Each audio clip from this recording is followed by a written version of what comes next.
Brian dan Sally mengenyam pendidikan yang baik. Mereka bertemu dan akhirnya menikah. Mereka memiliki pekerjaan yang baik. Brian memiliki jabatan tinggi di sebuah perusahaan multinasional, berpenghasilan besar, mendapat fasilitas dari kantor berupa mobil dan rumah. Mereka sangat menikmati hidup. Sering nongkrong bersama di coffee shop sepulang kantor, nonton di bioskop, mampu membeli baju dan tas yang matching, dan pergi berlibur sesekali. Tapi kenyataan sebenarnya tidaklah demikian. Utang kartu kredit mereka terus menumpuk tak berujung.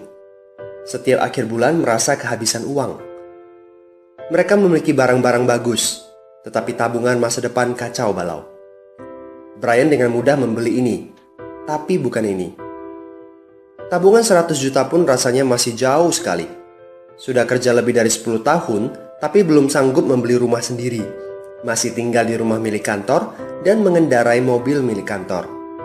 Tanpa disadari, keluarga ini menggali lubang kemiskinan. Keuangan mereka hanya cukup untuk membiayai kehidupan keluarga saat ini. Mereka harus terus bekerja untuk menghasilkan uang.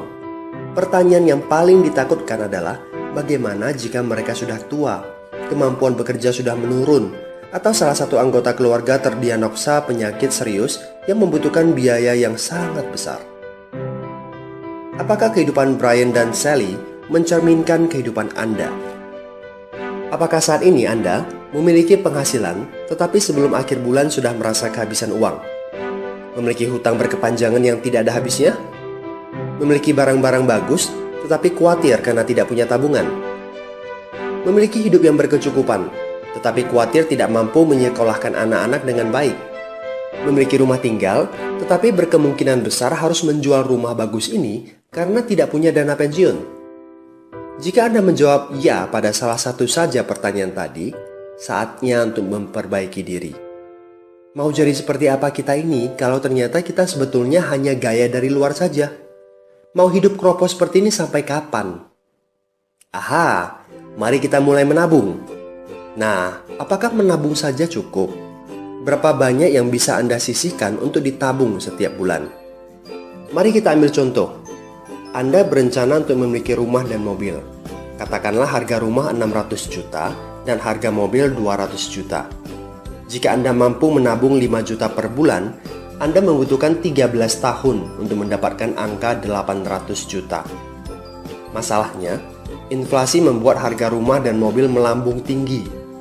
800 juta akan menjadi 2,7 miliar 13 tahun kemudian jika kita asumsikan rata-rata kenaikan barang 10% per tahun. Ini masih soal impian untuk membeli rumah dan mobil.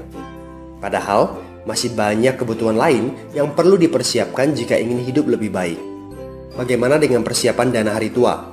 Agar di saat tua dan tidak sanggup bekerja lagi, Anda punya tabungan yang cukup untuk kebutuhan sehari-hari. Asuransi untuk keluarga? Dana pendidikan untuk anak-anak, dana tak terduga untuk keperluan dadakan jika dibutuhkan, seperti keluarga sakit, dan lain-lain. Artinya, Anda perlu lebih banyak uang untuk ditabung. Bayangkan jika satu bulan Anda hanya bisa menabung kurang dari 5 juta.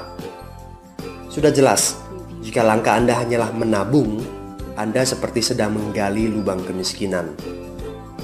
Hal utama yang perlu Anda lakukan adalah meningkatkan penghasilan Anda. Anda mungkin bertanya bagaimana saya bisa melakukan itu dengan segala kesibukan yang saya miliki sekarang. Apakah saya bisa tetap mencari income tambahan di luar sana tanpa mengganggu pekerjaan utama saya? Seandainya bisa, apa yang bisa saya kerjakan saat ini? Nah, langkah pertama yang perlu Anda lakukan saat ini adalah menghubungi teman yang menunjukkan video ini kepada Anda. Dia punya akses untuk jawaban dari pertanyaan Anda. Informasi itu yang Anda butuhkan saat ini. Terbukalah, seperti parasut, pikiran hanya dapat bekerja saat terbuka. So, segera hubungi teman Anda dan dapatkan video informasi berikutnya.